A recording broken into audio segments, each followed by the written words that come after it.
Tema kita pada siang hari ini adalah spiritual warrior atau pejuang dalam kerajaan Allah. Mohon saudara tidak salah tangkap bahwa yang dimaksud pejuang bukanlah secara kedagingan, tapi di dalam roh, secara kerohanian. Ini merupakan analogi simbol. Ini tidak boleh dipakai secara fisik. Nanti jadi maulutan. Ya. Ini harus dipakai secara rohani. Roh kita harus berpakaian lengkap segenap senjata Allah. Tetapi itu roh, bukan tubuh dan daging. Bukan. Mungkin kita bisa pakai kaos singlet, celana kolor, tapi kalau rohnya kayak begini, iblis akan lari. Tapi sebaliknya, kalau kita pakaian luarnya kayak begini, roh kita pakai singlet kolor, ya iblis tidak lari. Dari mana ilustrasi itu? Di Alkitab, Paulus itu rohnya kayak begini. Dia cuma pakai baju biasa, ditakuti oleh setan. Tetapi ada anak-anak Skewa. Anak-anak Skewa ini anak-anak hamba Tuhan, saudaraku. Pakaiannya luar biasa, pakaian yang imam. Tetapi dalamnya, rohnya, itu pakai celana kolor. Itu sebabnya, saudara, iblis mencabik-cabik anak Skewa, sehingga lari tunggang langgang dalam keadaan telanjang. Jadi, ini adalah ilustrasi manusia roh, di mana Rasul Paulus tinjauannya adalah perlengkapan senjata Allah dan sikap. Latar belakang yang saya gunakan adalah latar belakang sudut pandang Rasul Paulus. Secara hermeneutika, kita harus tahu bahwa Rasul Paulus itu bukan saja ahli Taurat, dia warga negara Romawi, tapi dia punya pasukan. Dia seorang komandan. Sehingga dia mengerti perlengkapan senjata, bahkan ketika Stefanus dihukum mati, dia ada di situ. Dia seorang tentara. Itu sebabnya dia bisa menjelaskan sejelas-jelasnya perlengkapan sebagai seorang prajurit, tentara. Mari kita lihat firman-Nya ada di dalam Efesus 6 ayat 12, saudaraku. Karena perjuangan kita bukanlah melawan darah dan daging, tetapi melawan apa, saudaraku? Pemerintah-pemerintah. Melawan apa lagi? Penguasa-penguasa. Melawan penghulu-penghulu dunia yang gelap. Roh-roh jahat di udara. Katakan bersama, bukan secara fisik, tetapi secara rohani. 1, 2, 3. Kenapa saya memilih tema ini, saudaraku? Karena akhir-akhir ini banyak sekali yang konseling dengan saya. Entah itu mengenai pasangan hidupnya, apakah itu mengenai anaknya, apakah itu mengenai hubungan relasi dengan famili saudaranya, atau atasan bawahan, bawahan atasan, anak dengan orang tua. Dan timbul kepahitan dan kebencian, dan akhirnya anak meninggalkan orang tua, dan terjadi perceraian banyak sekali. Padahal firman Tuhan dengan jelas berkata, musuh kita bukanlah darah dan daging. Yang disebut daging atau flesh, itu komponennya ada 2, yaitu tubuh dan jiwa kita. Ya, tubuh ini butuh makan, butuh asupan untuk mengeluarkan energi, butuh aktivitas, butuh istirahat. Kalau jiwa butuh dicintai, butuh dihargai, dan butuh dipercaya. Nah, kalau ini bersatu, itu disebut darah dan daging. Bukan.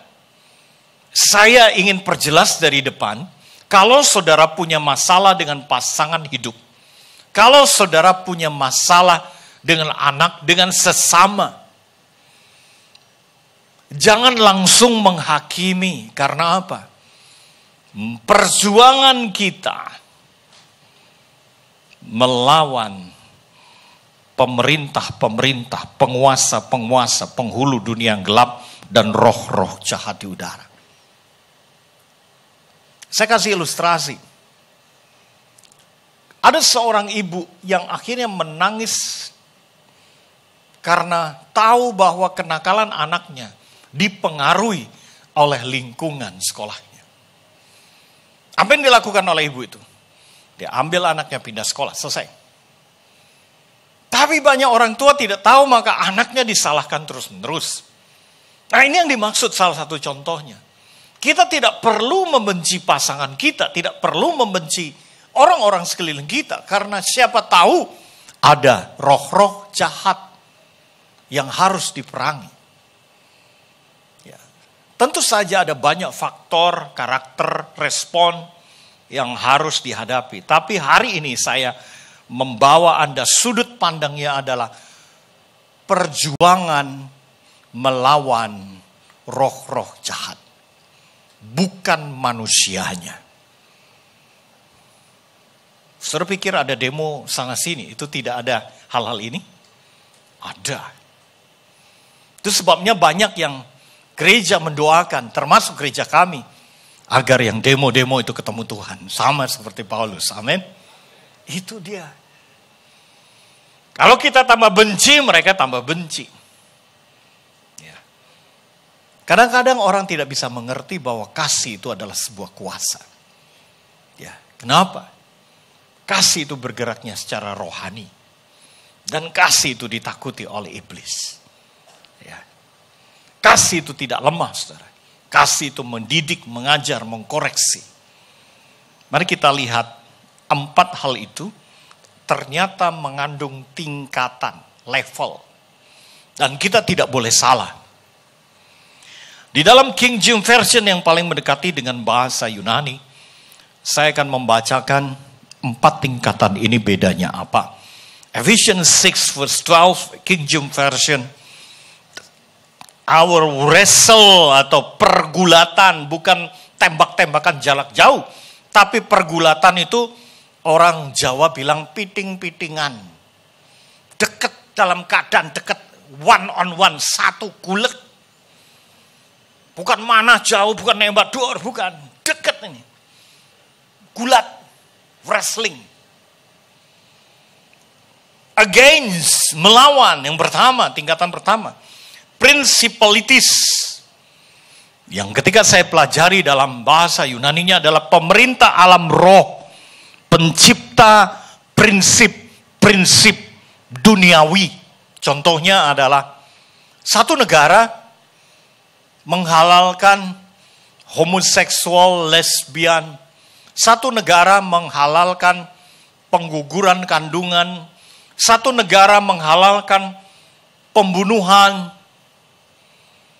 Nah, prinsip-prinsip seperti itu adalah prinsip-prinsip yang diciptakan oleh principalities atau pemerintah alam roh. Dan saya ingin saudara tahu karena prinsip ini sudah disetujui oleh Dewan Gereja, Sinode, dan saya percaya GBI juga demikian, bahwa ini tidak bisa dilawan oleh perorangan, nggak bisa. Ini harus dilawan oleh tubuh Kristus. Ini harus dilawan oleh gereja-gereja yang bersatu. Itu sebabnya saudara, doa untuk Indonesia, negara dan bangsa harus serempak didoakan. Gereja kami pada hari ini juga berdoa, sama seperti saudara berdoa. Gereja Katolik pun sama berdoa, gereja Baptis pun, gereja Kristen, Protestan, Pantekosta, semua berdoa. Dan saya dengar dikumpulkan di SCCC, ya, berdoa bersama-sama. Dan sampai hari ini kita menikmati keamanan Jakarta.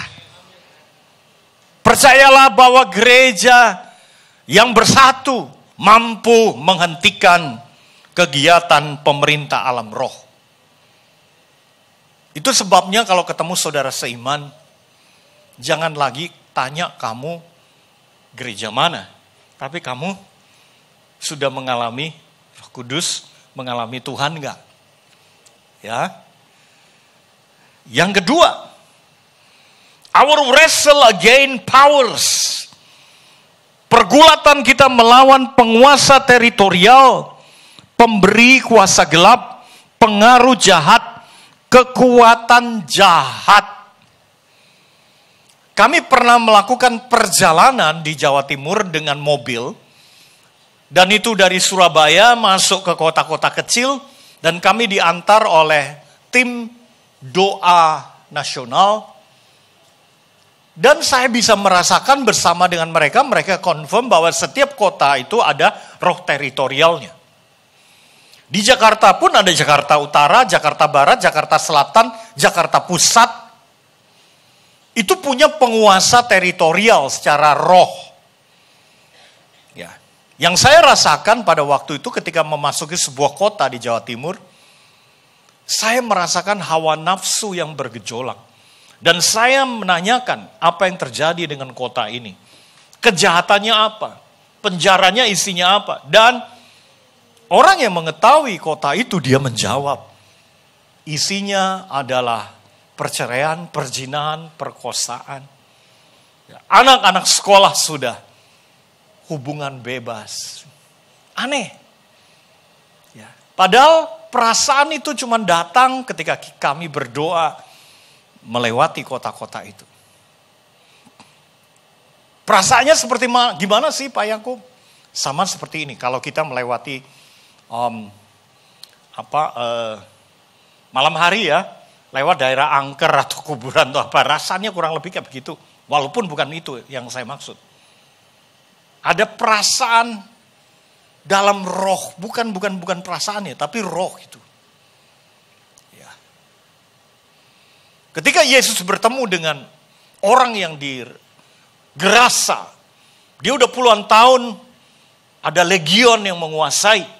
Dia segera tahu itu legion. Maka dia mengusir dan minta tempat, ada ribuan babi yang mati pada waktu itu. Ini tidak bisa dilawan dengan pribadi, nggak bisa. Ini harus dilawan oleh beberapa gereja lokal bersatu di dalam teritorial itu. Misalnya Jakarta Barat, ya sudah seluruh gereja Jakarta Barat berdoa untuk teritorial itu. Tetap tubuh Kristus. Paham saudaraku? Jangan langsung manggil, hei kuasa teritorial. Jangan coba-coba, jangan. Kami tidak menyarankan. Kalau dia datang kita bisa susah nanti. Yang ketiga, yang disebut our wrestle against rule of darkness. Pergulatan kita melawan penghulu kegelapan, pencipta tindakan jahat, aturan jahat. Saya memberi contoh. Ya. Di tempat kami itu ada daerah rumah saya, orang yang selalu melihat kekotoran dengan pintu rumah atau tembok pagar dicat dengan tulisan dan gambar kotor yang kita sebut itu vandalisme. Banyak cara dilakukan, dijagain, nggak ada. Ketika nggak dijaga, disemprot lagi pakai piloks. Nah, saudaraku, apa yang kami lakukan dengan Komsel? Ini bisa dilakukan sesuai dengan amanah firman Tuhan Matius 18 ayat 19-20. Kekuatan, kesepakatan kelompok kecil di daerah tersebut. Bisa juga gereja, bisa. Tapi Komsel bisa. Karena itu hanya sekitar rumah kami. Kami berdoa sekeluarga bersama dengan Komsel. Ya. Dan kami doa keliling. Hanya 1 minggu kemudian, anak-anak muda itu tertangkap. Dan sekarang mereka didisiplin untuk menggambar tembok yang mengelilingi pembuangan sampah di tempat area kami. Ya, supaya hobinya tersalur. Tapi nggak boleh gambar jelek, nggak boleh gambar kotor, tapi yang bagus. Dikasih bimbingan pelukis sekalian sekali di situ. Nah saudaraku, pernah juga pengalaman di tempat kami itu mobil hilang, motor hilang. Nah ini pekerjaan roh teritorial. Kita hanya tidak bisa mengandalkan keamanan, tapi mesti berdoa.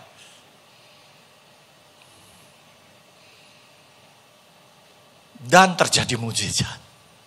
Tahukah Bapak Ibu, ketika gubernur kita mau menutup Kali Jodo, itu tim doa ngelilingi terus. Bersama gereja tubuh Kristus. Dan akhirnya terjadi mujizat.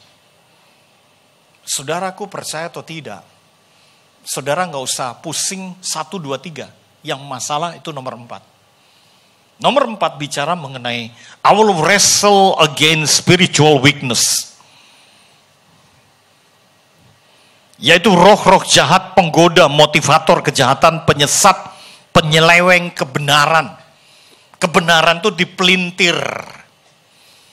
Nah ini yang seringkali menguasai hidup kita. Ya, saya kasih contoh. Kita yang sudah terima Tuhan tidak bisa dikuasai, tidak digoda, diganggu. Karena firman Tuhan berkata, iblis itu seperti singa mengaum-ngaum di sekeliling kita. Mengancam, menggoda. Dia tidak tahu pikiran kita, tapi dia bisa membaca bahasa tubuh kita. Nah kalau saudara mengerti itu, dia mengerti maksud. Seorang laki-laki yang melirik kecantikan dan kemolekan tubuh lawan jenisnya. Ditangkap oleh iblis dan si iblis segera tahu laki-laki ini punya nafsu. Maka digoda dan sampai jatuh. Iblis juga tahu bagaimana para wanita melihat barang-barang yang baru, barang-barang bermerek, dan dia goda, walaupun kita tidak ada uang, kartu kredit digesek 12 kali, cicilan 0%. Karena iblis tahu bahwa bagaimana menggoda kita. Anak-anak muda, ya, ini cuma contoh walaupun mungkin saudara kena juga. Ya. Yang hobi gonta-ganti handphone. Sekalian saya kasih tahu Samsung mengeluarkan S8 dan S8 Plus. Tapi saya mau nanya, kalau handphone kita masih bagus, handphone kita masih berguna, apakah kita perlu ganti? Kalau saudara peneliti silahkan. Kalau saudara bilang, saya hobi silahkan. Tapi kalau saudara tidak punya uang, seperti orang China yang kepingin handphone iPhone sampai ketangkap imigrasi, ada kisahnya itu. Tapi kalau saudara kerjanya juga pas-pasan, gaji mungkin cuma 5 juta, dan itu S8 10 juta lebih, apakah perlu mengupayakan hal-hal seperti itu? Nah ini pergulatan kita jangan main-main. Karena saudara, kalau ada satu negara yang berkata, setan itu gak ada. Iblis itu senang sekali, betul? Karena apa? Dia dianggap tidak ada. Tapi kenyataannya ada. Ada nggak kata firman Tuhan? Ada. Ada. Mata-mata itu paling demen kalau dia disebut, nggak ada mata-mata. Betul, dia akan bilang, betul, nggak ada mata-mata. Yang ngomong mata-mata sendiri. Ada beberapa negara yang berkata, ada beberapa gereja berkata, nggak usah diajar beginian lah. Yang perang itu biar pendoa saja. Yang perang itu biar Pak Budi Sastra sama Pak Niko saja. Kita kerja cari uang saja. Nah itu sebabnya banyak jemaat yang kalah. Saya kasih contoh yang gampang. Di sebuah kota kecil di Jawa Timur, saya sebut saja karena orangnya tidak keberatan, di Mojokerto. Saya kenal seorang hamba Tuhan. Dia itu berdoa supaya rumahnya tidak banjir, dia pindah rumah lah begitu. Dan singkat cerita dia cari di Mojokerto mahal-mahal ya. Tapi satu kali ditawarkan sebuah rumah yang tidak banjir, besar, dan harganya itu sebetulnya 10 kali lipat. Tapi jadi cuman murah sekali karena apa? Berhantu. Dan banyak orang berusaha membeli rumah itu gagal.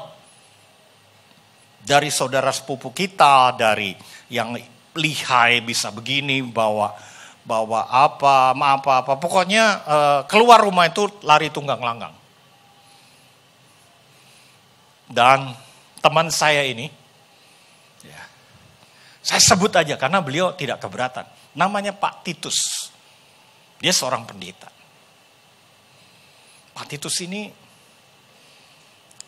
waktu dengar kayak gitu, dia tanya istrinya, istri penting ya, teman sejawat harus sepakat. Gimana? Dibeli.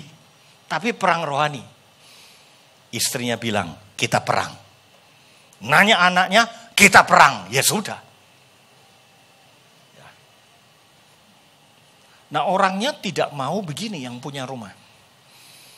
Kamu nanti kalau nggak jadi kalah, terus kamu nggak jadi, nggak mau. Beli dulu, baru silahkan perang katanya. Karena dia sudah banyak kepahitan. Nggak jadi. Gitu. Singkat cerita saudara, saya percaya dari mata saudara sudah melihat, ini pasti menang. Ya memang menang. Ya, tenang aja ya. Ceritanya menang ini.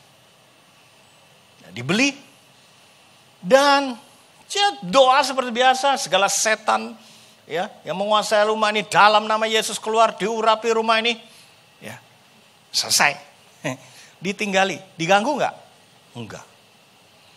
Direnovasi bagus, diganggu enggak? Enggak.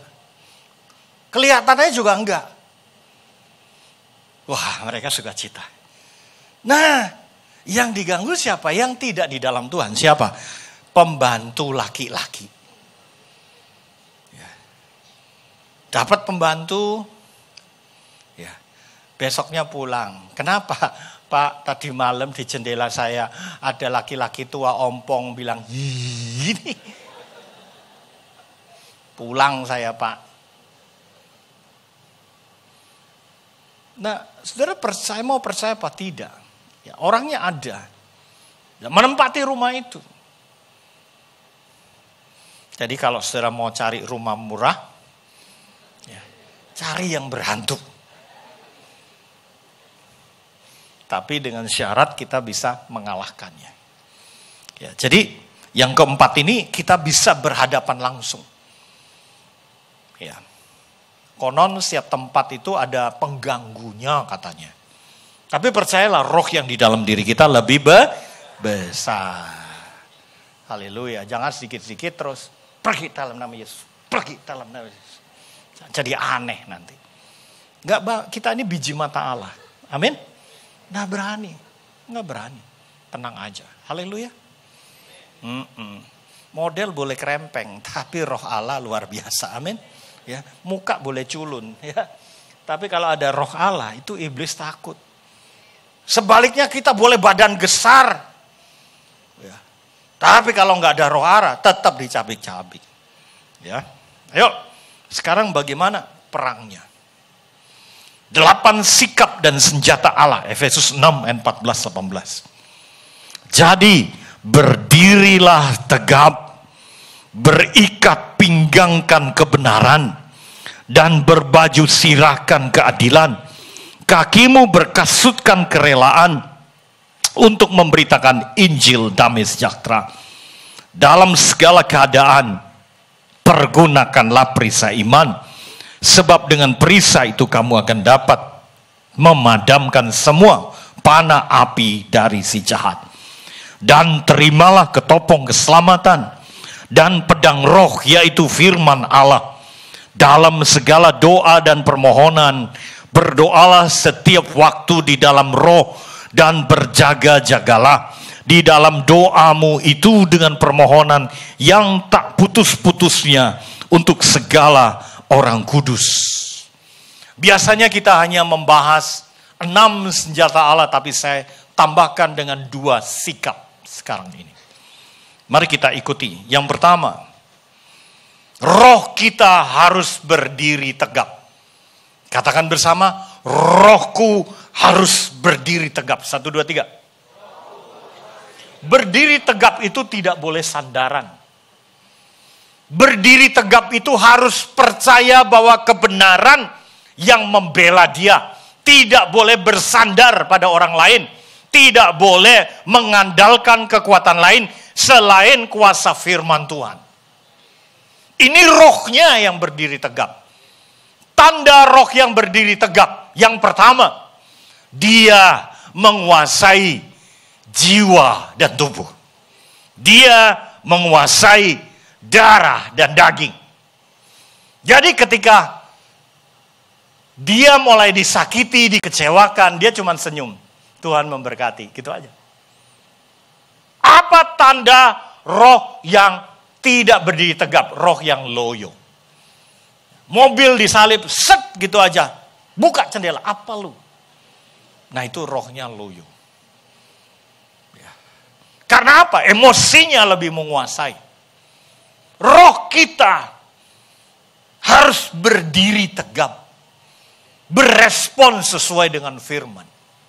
Itu yang pertama, saudara. Penting sekali. Yang berbaju lengkap itu adalah roh. Bukanlah tubuh. Ini bukan sekedar aksesoris, tapi ini sikap. Dan bagaimana supaya roh berdiri tegap? Ya. Pertama, Yohanes 4 ayat 24 berkata, karena Allah adalah roh, maka temuilah dia, sembahlah dia dalam roh dan kebenaran. Yang pertama, kita harus berdoa. Punya hubungan karib dengan Tuhan. Kita harus punya firman. Firman itu bukan hanya dibaca, tapi jadi rema. Apa yang dibutuhkan oleh roh kita? Fellowship. Ibrani 10 ayat 24-29. Apa di sini namanya komsel apa? Namanya sini? Cool. Community of love. Kita saling mendoakan. Saya butuh didoakan. Kalau Anda merasa tidak butuh didoakan, itu penipuan dari iblis supaya Anda lemah. Supaya tidak bisa berdiri tegap. Ya. Truth, fellowship, dan worship. Worship itu gaya hidup kita yang menyembah Tuhan. Maka roh kita menjadi kuat. Roh kita menjadi tegap. Selanjutnya, berikat pinggang kebenaran. Kapan kita pakai ikat pinggang? Bukan untuk aksesoris ya, tentu saja. Supaya pakaian kita tidak melorot, setuju? Ya. Kalau melorot itu memalukan. Kapan kita perlu berikat pinggang supaya kita tidak punya kehidupan yang memalukan. Ini aplikasi dari sudut pandang perilaku sehari-hari. Zaman dulu ikat pinggang itu bukan hanya untuk jaga supaya tidak melorot atau fancy, tapi juga untuk pedang, bawa pedang. Kalau prajurit itu bawa pedang. Dan ada pelindungnya, supaya ketika disabet itu kena pelindungnya. Nah, kenapa Paulus ngerti ini? Karena dia seorang perwira. Dia punya prajurit. Ikat pinggang itu mesti kebenaran. Aplikasinya begini. Kita punya stok firman. Kita punya ayat-ayat firman Tuhan. Atau gampangnya gini. Menghafal firman. Tahu? Saya kasih contoh. Ya. Saya diminta mendoakan seorang anak gadis umur 16 tahun kena leukemia. Dan ketika saya berdoa, Roh Kudus berkata, aku akan bawa pulang. Berarti akan mati. Ya sudah, saya tanya sebelum dia meninggal, saya tanya. Ya, gadis, kalau kamu ketemu Tuhan Yesus, kamu bawa ayat apa? Yohanes 3:16 Om. Karena begitu besar kasih Allah akan isi dunia ini sehingga dia rela mengorbankan anak yang tunggal sehingga setiap orang yang percaya kepadanya tidak akan binasa tapi memperoleh hidup yang kekal. Saya bilang pulanglah. Besok siangnya meninggal dunia. Bapak Ibu yang dikasih Tuhan, saya mau nanya. Ini ilustrasi saja. Kalau kita yakin bahwa hidup kita diselamatkan, karena hambanya Pak Niko sering menyampaikan, dia tahu alamatnya di mana. Lah, kalau kita sudah sampai ya di pintu surga ditanya ayatnya di mana, ayo. Masa mesti telepon dulu? Handphoneku mana? Saya nanya Pak Budi dulu. Ini yang disebut ikat pinggang kebenaran, kita tahu alamatnya di mana. Anak-anak Skewa itu nggak tahu. Yang dia tahu adalah Paulus bisa ngusir gua, masa gua nggak bisa? Dia lupa bahwa di dalam hidup Paulus ada kebenaran, ada stok kebenaran. Saudaraku, satu kali saya harus berhadapan dengan iblis dan saya menggunakan firman. Saya katakan 3. Kalau untuk hadapi setan ini, minim 3 ini ya. Pertama, ya 1 Yohanes 4 ayat 4. Isinya roh yang di dalam diri kita lebih besar. Kedua, Lukas 10 ayat 19. Bahwa kita diberi kuasa untuk menginjak ular dan kala jengking. Yang ketiga, di mana? Mazmur 91 ayat 11. Kalau saya, tentu saja ada ayat yang lain, tapi 3 itu pegangan saya. Ya. Bahwa roh Tuhan itu menyertai saya, dan dia kirimkan malaikatnya untuk jaga. Minimal 2. Kalau kurang banyak, Mazmur 34 ayat 7, itu 1 kompi malaikatnya. Ya itu. Nah ketika saya menghadapi peperangan rohani, saya nyebut ayat itu ya sudah menang. Pasti menang, pasti menang. Banyak kesaksian yang saya alami. Ya, Bapak Ibu yang dikasih Tuhan. Selanjutnya, baju sirah keadilan. Ini rompi. Ya. Mungkin Anda sudah sering mendengar ini, tapi saya ulangi lagi karena masalahnya bukan sudah pernah mendengar atau tidak, tapi sudah bisa atau belum, sudah mampu atau belum, kan itu. Nah, kalau rompi itu kan untuk nahan dingin, ini enggak, untuk nahan senjata. Saudara dalam peperangan, itu yang dituju bukanlah tangan, bukanlah kaki, bukanlah seperti Petrus motong telinga, enggak mati, betul. Yang dituju apa? Jantung sama kepala. Potong kepala atau tusuk jantungnya. Yang dituju itu. Itu sebabnya Rasul Paulus berkata, baju sirah keadilan itu harus dipakaikan. Ya, supaya enggak ditusuk. Ini jantung ini aman. Supaya kita menang, enggak mati. Secara rohani, iblis tahu untuk matikan rohani. Nah, mau tahu gimana cara iblis matiin rohani? 1, ya, tak kasih tahu supaya lemah, malas baca firman. Udah sebentar lagi, udah lampunya redup deh. Itu kayak handphone baterainya nggak dicas. Nggak pernah saat teduh aja, udah wah, hari ini sibuk, mandi, kerja, besok gitu lagi. Ya. Saat teduh terakhir kapan? Natal tahun kemarin. Dijamin itu nggak usah perang, diginikan aja rohnya, tul jatuh. Apa tanda roh lemah? Yaitu dikuasai tubuh, dikuasai jiwa. Yang kedua, iblis itu bikin ya kita tertusuk langsung, bisa lemah, mati. Kalau kita apa-apa, gua hadapi sendiri. Nggak perlu saudara seiman, nggak perlu. saudara seiman menyakitkan hidup saya. Nah itu, saudara akan lemah nanti. Tadi kan saya bilang, saya selalu, kalau ada yang mau doakan, silahkan saya mau doain. Saya ditegur, terima kasih.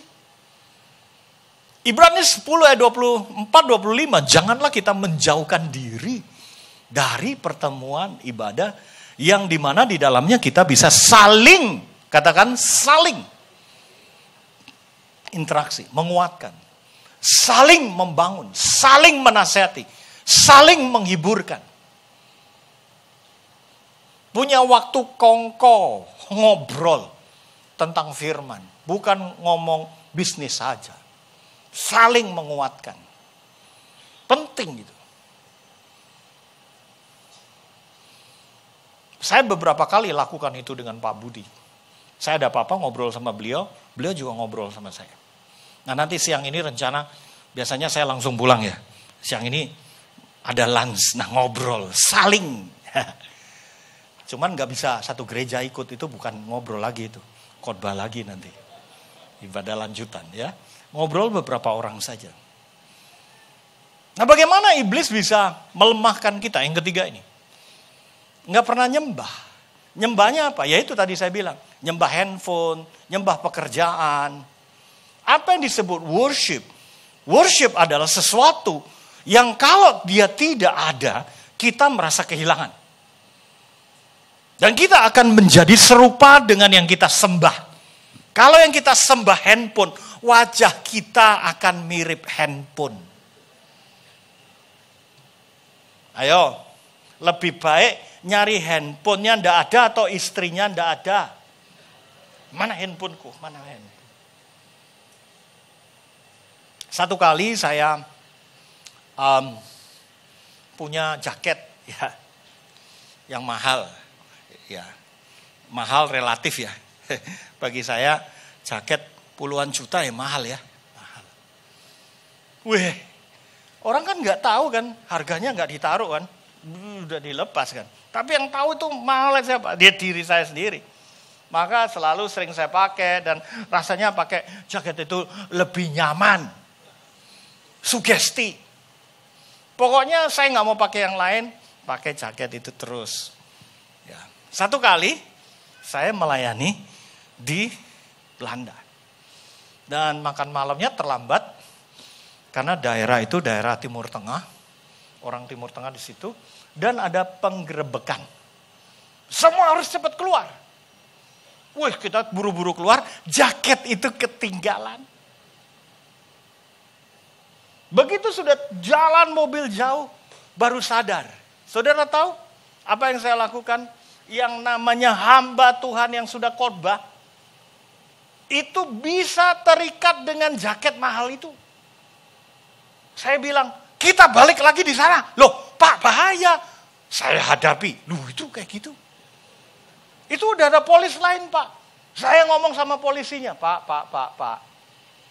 Sampai drivernya bilang, are you okay, sir? Baru saya sadar, iya, I'm not okay. I'm crazy. Because my jacket is loose. Pulang saya di hotel, saya nangis, saya bilang sama Tuhan, aduh Tuhan, aku ternyata sudah menyembah jaket itu. Diizinkan hilang. Sejak itu sampai hari ini jaket saya beli yang murah-murah saja. Mau hilang, beli lagi yang murah. Bapak Ibu sering dikasih Tuhan yang disebut worship. Itu adalah satu keterikatan, kalau nggak ada itu nggak bisa. Nah kita harus terikat dengan Tuhan supaya serupa Tuhan. Amin. Itu. Ya. Nah yang disebut keadilan, tadi pagi saya sudah mengajar. Keadilan itu justice. Justice is not balance. Justice itu bicara menjawab kebutuhan. Saya kasih contoh ketika Salomo didatangi dua ibu bawa satu anak.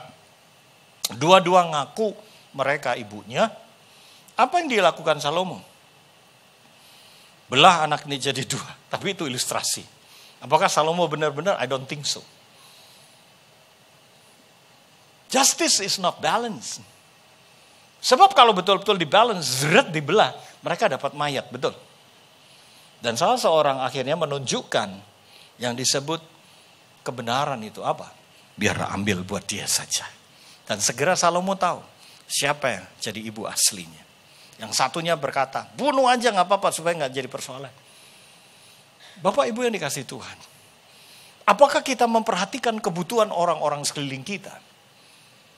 Apakah kita tahu bahwa orang-orang sekeliling kita itu membutuhkan? Saya kasih contoh praktis.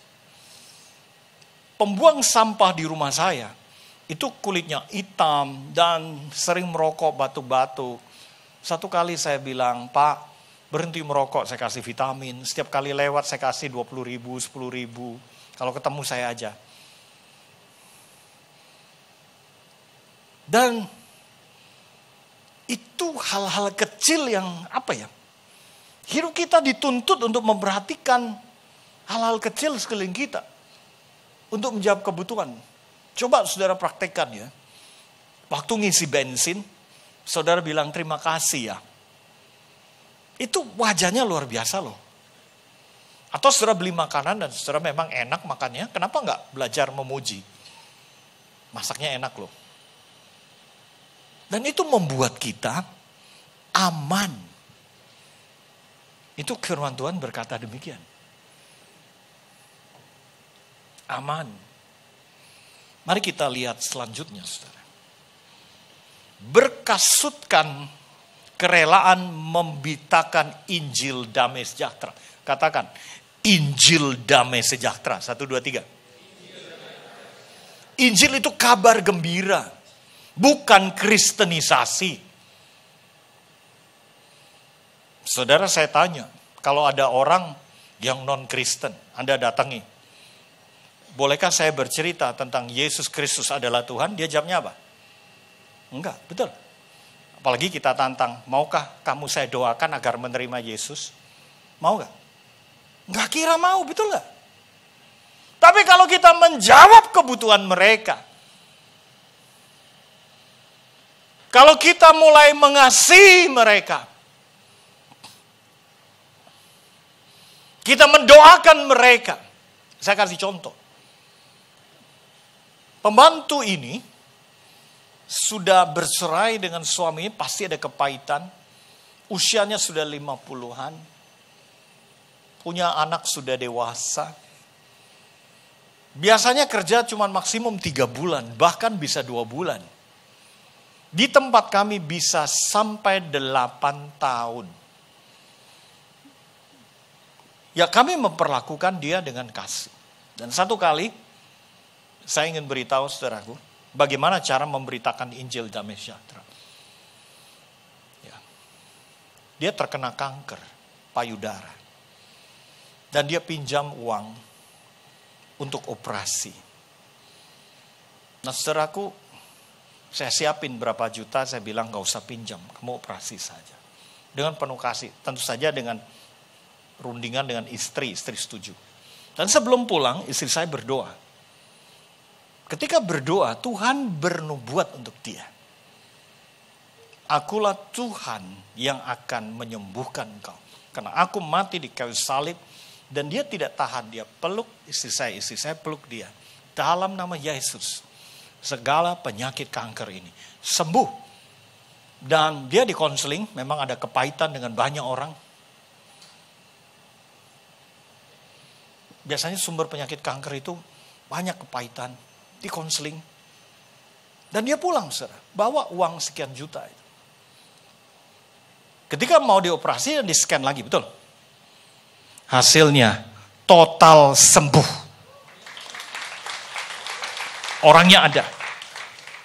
Ya, ini bukan rekayasa. Saya bertanggung jawab terhadap kesaksian ini. Kami tidak berpikir ke arah situ, saudara. Dan pasti sudah tahu apa yang terjadi selanjutnya. Yesus tidak menciptakan agama. Dia mengasihi seisi dunia. Dia seorang pribadi. Menciptakan agama adalah orang-orang yang disebut Kristen. Itu pengikut Kristus. Itu orang-orang Antioquia. Tapi Yesus mengasihi seisi dunia. Saudara yang dikasihi Tuhan, banyak cerita yang seperti itu. Ketika saya seorang konsultan, begitu selesai dari seminar atau workshop, biasanya orang bertanggung jawab dengan saya. Dan ketika saya bertemu seorang pria ateis, ateis. Dan dia ngomong, Pak, saya ateis ya. Saya tidak percaya Tuhan, saya mengandalkan kekuatan saya. Dan saya orang baik. Saya melakukan kebaikan, saya tidak pernah menyakiti orang lain.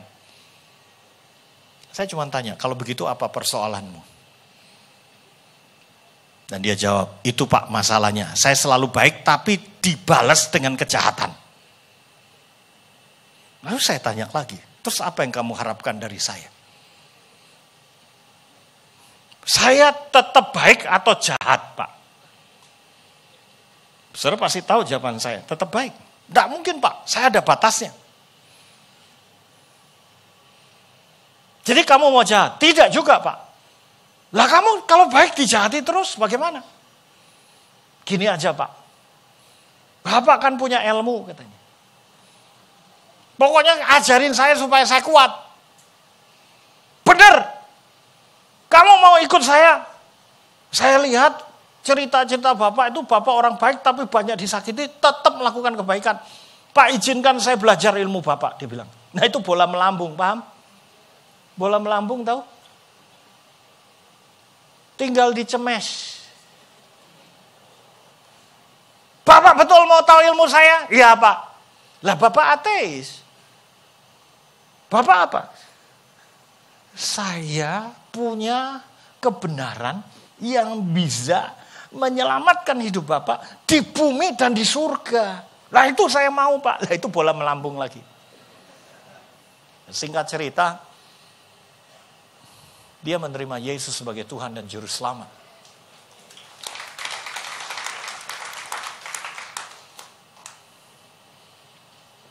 Ratusan kisah saya punya. Tapi saya ingin beritahu, kalau menginjil itu jangan kayak orang MLM atau orang asuransi yang cari klien, tahu ya? Wah itu kayaknya belum punya asuransi itu. Wah itu kayaknya perlu bisa diprospek itu. Itu orang pada lari semua nanti. Jadi orang Kristen tuh jangan, kamu udah terima Yesus, kalau enggak malam nanti mati kamu kemana yuk? Itu lari semua, enggak punya teman nanti kita. Katakan, saya adalah terang dan garam. 1, 2, 3. Garam itu perlu nggak ngomong, gua garam loh, gua garam. Perlu? Enggak. Kapan orang tahu dia garam? Ketika ada rasa asinnya, betul? Terang nggak usah ngomong, gua terang, gua udah tahu dia terang, betul?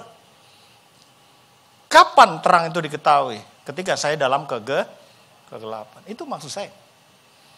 Beritakan firman dan siap sedialah segala waktu untuk menyampaikan lewat hidup kita. Driver saya terima Tuhan, pembantu kami terima Tuhan, orang-orang sekeliling kami terima Tuhan.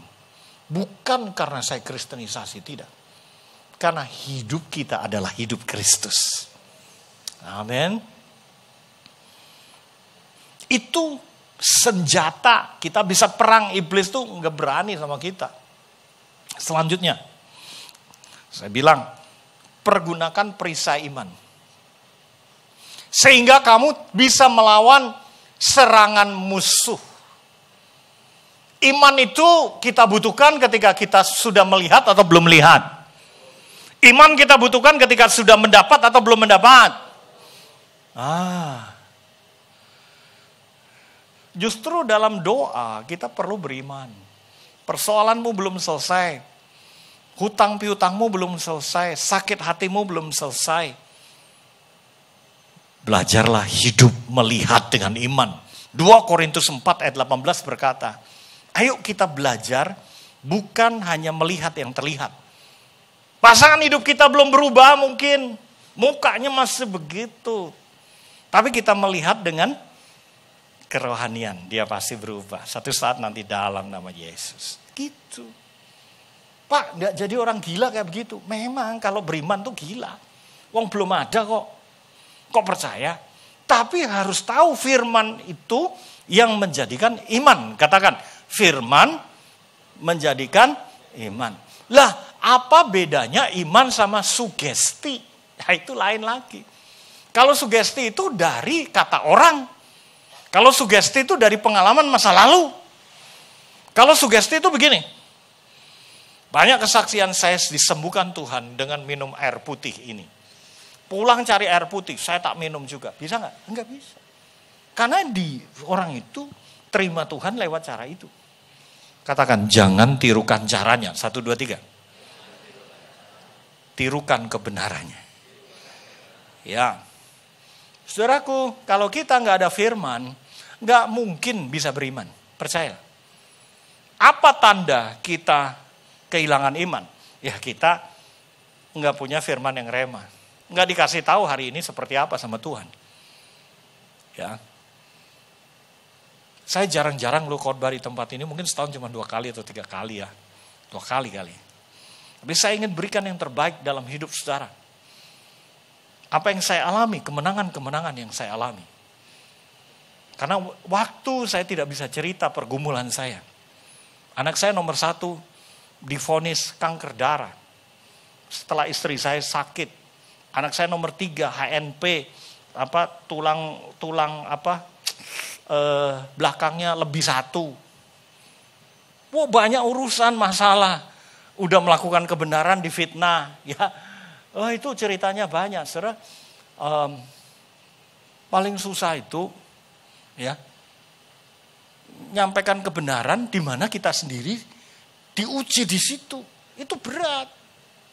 Kalau motivasi aja, katakan aku bisa, yes, gitu gampang. Ya kan? Nanti sore saya KKR pria-pria semua, laki semua. Judulnya saya kasih pikiran lelaki. Enggak taunya mereka bawa istri semua. Kenapa? Biar istri saya tahu pikiran saya seperti apa katanya. Padahal belum tahu isi saya apa itu. Nanti ngeri-ngeri itu pikiran laki-laki itu. Ya, jadi kembali ya, ini perlengkapan senjata Allah. Kita mesti salah satunya kalau nangkis segala tantangan persoalan hidup, asumsi dengan apa? Iman. Iman kalau dipelintir jadi sugesti, jadi asumsi. Padahal Tuhan tidak ngomong gitu. Seorang pendoa kami, gini. Iman itu harus datang dari firman. Firman itu harus rema, nggak bisa. Terus cari Alkitab. Wah, pilih sendiri ya. Ini Tuhan ya, saya mau ini ya. Nggak bisa. Mesti bergumul. Kebenaran Tuhan itu apa? Saya bertemu dengan seorang pendoa. Dia sudah usia 35, seorang gadis. Dia gak pernah bergaul, dia di gereja terus. Ini kisah nyata di gereja kami. Dan dia mengancam Tuhan. 3 tahun lagi. Tuhan tidak kasih jodoh. Awas. Tuhan bisa diancam gak? Didiemin sama Tuhan. Kalau udah didiemin susah deh. 36 berlalu, 37 berlalu, 38 berlalu. Saudara tahu apa yang dia lakukan? Cari matchmaker. Dapat orang luar negeri, ateis. Kalau dulu dia bilang, cinta Tuhan, penuh Roh Kudus, berintegritas. Ya, dan punya ini, punya itu. Ketika usia 38, pokoknya laki-laki. Nggak peduli dia udah menikah atau tidak. Dan dia bawa ke tempat saya, kantor saya. Pak, tolong diberkati. Dan saya cuma tanya sama lakinya, are you born again? Dan dia jawab, I'm atheist. What? Ini pendoa kami. Sorry, I cannot. Dan dia dengan kasar berkata, no problemo. We are already living together. It was 2 weeks di Jawa Tengah. Udah tidur bersama 2 minggu. Sedih saya. Saya cerita ini supaya saudara tahu. Bahwa iman yang palsu itu sering menjadi kita kecewa sama Tuhan. Saya mau, pokoknya punya ini, punya itu. Lah Tuhan setuju enggak? Pokoknya Tuhan enggak setuju, gua ancam Tuhan pasti setuju. Nah itu repot. Hari ini mereka menikah punya anak 3 atau 4 saya. Dia pernah ngabarin bahwa hidupnya sangat menderita. Bapak Ibu yang dikasih Tuhan, bergaulah dengan Tuhan, maka kita akan mengenal Tuhan. Ya.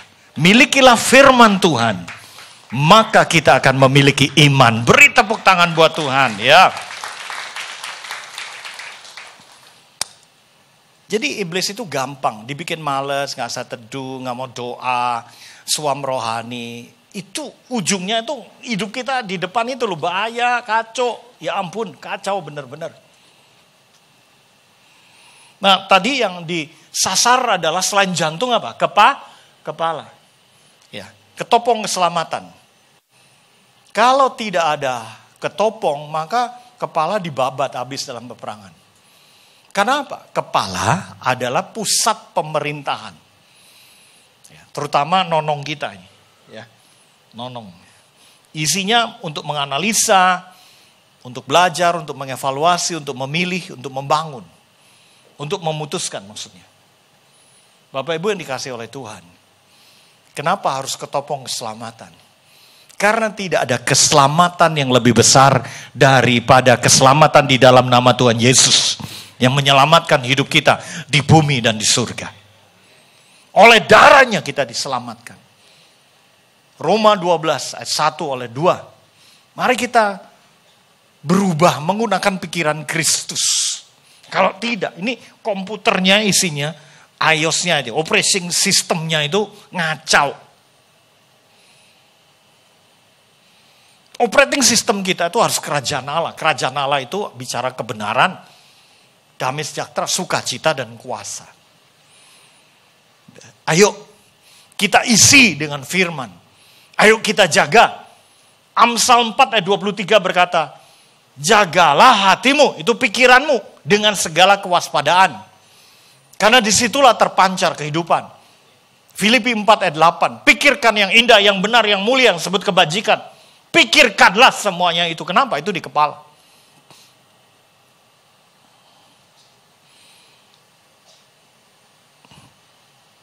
Last one. Pedang roh firman Allah. Tadi saya katakan berikat pinggang kebenaran menghafal firman. Kali ini menggunakan firman. Katakan apa? Menggunakan firman. Digunakan firman itu. Bagaimana cara menggunakan firman? Taat lakukan saja. Saya kasih contoh. Ketika Musa memimpin bangsa Israel di belakang tentara Firaun, di depan Laut Merah, apa yang dilakukan Musa? Dia mengangkat tongkat, perintahkan firman Tuhan. Terbelah. Ketika Yosua suruh menyeberang sungai Yordan, mengangkat tabut perjanjian. Kapan sungai Yordan terbelah? Ketika kakinya menginjak air. Jeret! Gitu. Tapi pastikan saudara dapat suara Tuhan yang rema. Bagaimana dapat suara Tuhan yang rema? Bergaul karib. Hari ini saya diapit oleh Alyong. Sebelum saya datang sudah bilang, Pak, saya Alyong yang dampingi Bapak. Saya mulai dari P3 tadi diantar, didampingi terus. Dia nanya, saya jawab. Ya, saya nanya, dia jawab. Saya udah kenal dia. Ya. Nah kalau saya kenal Alyong, bisa nggak saya minta sesuatu yang dia setuju? Bisa nggak? Bisa. Contoh misalnya, ya, Leong, ayo makan kue sama-sama.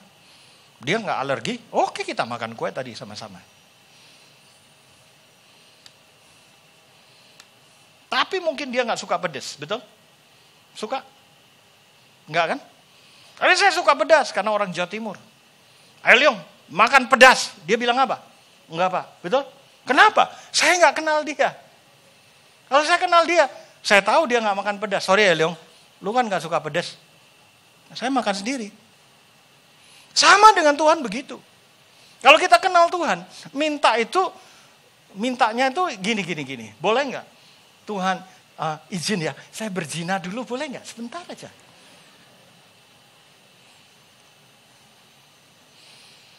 Saya kan pembicara pria sejati. Ada seorang pria mau ke panti pijat sekaligus berhubungan zina. Dia bilang sama Tuhan, Tuhan, kalau engkau tidak kehendaki aku melakukan dosa, hentikan aku Tuhan. Itu doa yang perlu nggak? Hah? Memang Tuhan itu satpam. Terus dia berbuat. Nah, dia bersaksi. Karena Tuhan tidak menghentikan, berarti Tuhan setuju dengan saya. Itu geblek, saudara. Itu udah, ini nih, apa? Dia tidak gunakan firman untuk melawan itu. Kayak begini, Tuhan, saya mau merampok bank ya. Pak Yakub bilang, Mazmur 34 ayat 7. Aku perintahkan malaikat Tuhan 1 batalion menyertai perampokanku. Perlu nggak doa kayak begitu? No. Because we know that's not the will of God. Jangan cobai Tuhan Allahmu itu kayak begitu.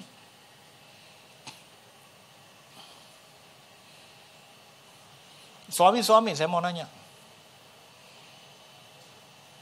Waktu kita menikah, istri kita bilang begini, aku akan setia kepadamu sampai mati seumur hidupku. Aku dedikasikan tubuh jiwa rohku. Tapi ada satu syarat suamiku. Apa? Izinkan aku 1 hari saja selingkuh. Mau dikawinin enggak? Pak Iwan? Haliong? Terus wanitanya bilang, udah 1 jam aja selingkuh. Mau? Boleh? Pak? Enggak. Udah, gini. 1 detik aja ciuman, cup gitu sama laki-laki lain. Boleh nggak? Nggak boleh. Apa sebaliknya? Anda seorang istri, suami Anda berkata, aku akan melindungi engkau. Segenap jiwa ragaku, aku akan mati buat engkau. Seperti Kristus mati buat jemaatnya. Wih, ngomongnya rohani sekali ya. Terus, dia bilang begini, istriku, saya minta 1 syarat aja. Boleh nggak? 1 jam saja saya berzina. Seumur hidup 1 jam. Kalau istrinya geblek ya karena lihat kekayaan, boleh deh, sehari juga boleh. Itu istri geblek ya. Tapi yang normal nggak akan izinkan. Tuhan juga begitu. Dia nggak bisa dicampur dengan setitik noda dosa pun. Tapi kalau kita gagal, datanglah dan minta ampun. Itu cara menggunakan firman seperti itu. Firman itu mengkoreksi hidup kita, membentuk, mengarahkan hidup kita. Nah itu suruh baca aja Cip, malesnya luar biasa.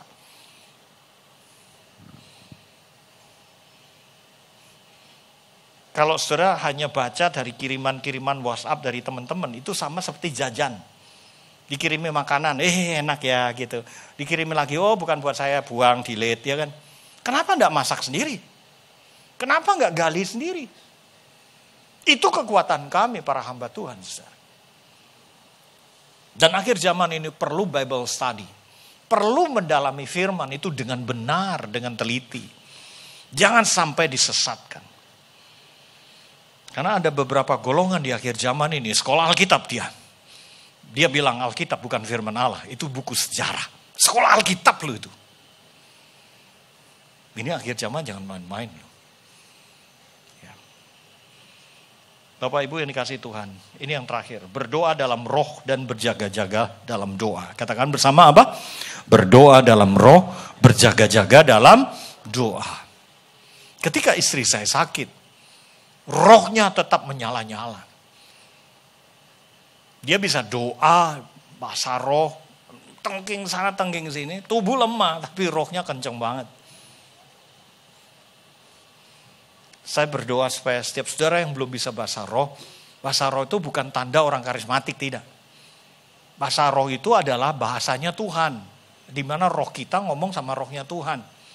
Pak, bahasa roh itu apa? Mesti bunyinya gitu, la la la la li li li li lu lu lu lu. Bukan masalah bunyinya. Artinya, amin. Morse itu apa bunyinya? Tik tik tik tik tik tik tik tik. Bunyinya tik tik tik. Tapi artinya sama atau beda? Beda. Tolong saya SOS. Saya berdoa buat seorang yang anti karismatik di sebuah kota di Balikpapan. Saya ajarin bahwa berdoa sesuai dengan imanmu. Mau ketemu Tuhan? Mau, Pak. Ada kebutuhan? Ada, Pak. Apa kebutuhannya? Saya mau buka usaha, Pak. Modalnya gede, Pak. Saya takut rugi, Pak. Ayo berdoa pada Tuhan. Doanya gimana? Ya itu dalam roh itu kayak gitu. Jangan terlalu banyak mikir. Ingat firman Tuhan dan mulai berdoa. Loh, saya kan minta baptisan Roh Kudus yang seperti Bapak janji. Ya udah tuh. Ngomong tentang bisnismu yang satu itu, tapi dengan rohmu. Saya tumpang tangan dalam nama Yesus. Saya tahu apa yang terjadi. Pertama diam aja. Tapi lama-lama seperti orang kepedesan. Lebih aneh itu baru saya melihat pertama kali. Orang penuh Roh Kudus kayak orang kepedesan. Istrinya ketawa luar biasa karena istrinya udah penuh Roh Kudus. Bunyinya gitu. Bunyinya kok lain, Kak? Saya ini kan Kurataka kayak Paniko kan bagus. Dia lalabasya. Ini nyueng. Saya bilang gak peduli bunyinya. Nangis keluar air mata. Sejam gak berhenti. Begitu amin, dia peluk saya. Terima kasih, Pak. Berdoalah dalam roh. Supaya roh kita ketemu dengan roh Tuhan. Bukan doa dengan pikiran. Berjaga-jagalah dengan doa. Doa itu bukan tangan dilipat, mata ditutup. Kalau naik mobil bagaimana? Ada hamba Tuhan GBI, temannya Pak Budi itu, ya di Jerman. Tangan dilipat, mata ditutup, tasnya hilang.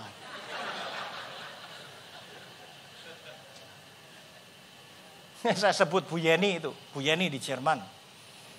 Saya bilang makanya Bu Yeni ya, kalau doa, apalagi di daerah yang tidak aman, buka mata nggak apa-apa. Iya Pak, baru ngerti Pak. Gitu. Loh, kalau begitu kenapa kok doa itu mesti mata ditutup, tangan dilipat?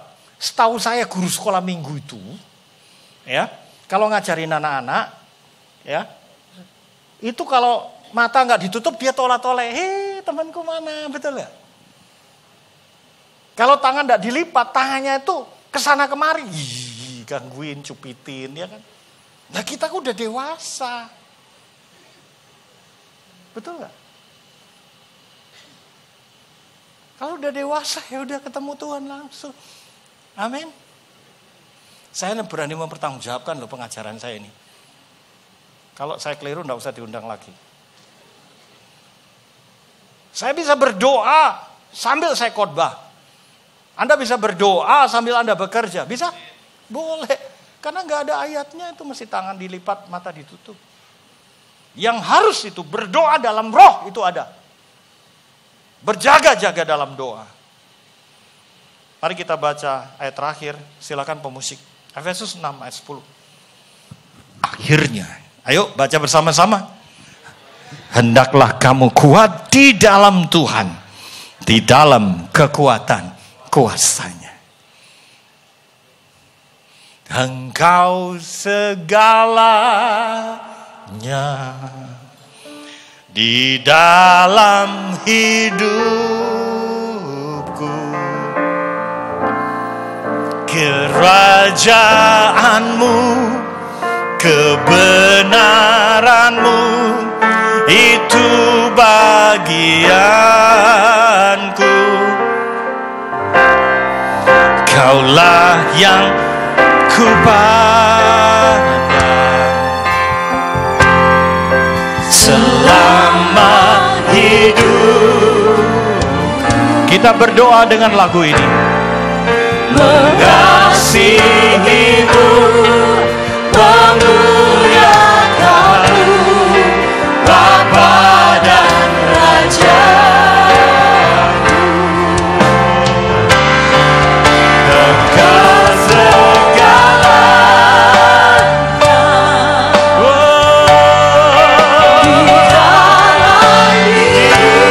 di dalam hidup. Kerajaanmu, kebenaranmu, itu bagianku. Yang ku pandang, selama hidup.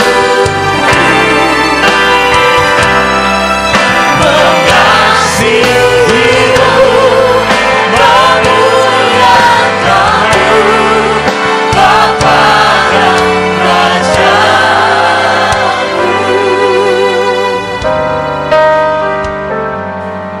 Mari kita berdoa, saudaraku. Kami mau Tuhan,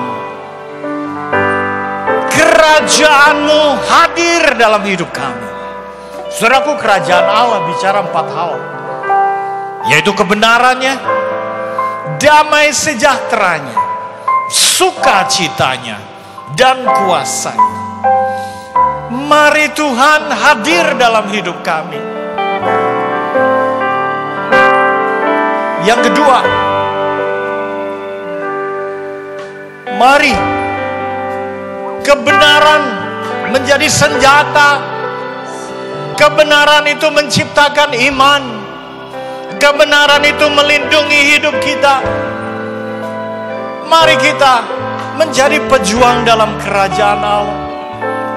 Ketika saudara kehilangan damai, ketika saudara kehilangan sukacita, ketika saudara kehilangan arah, ketika saudara kehilangan kuasa, jangan lihat kiri kanan.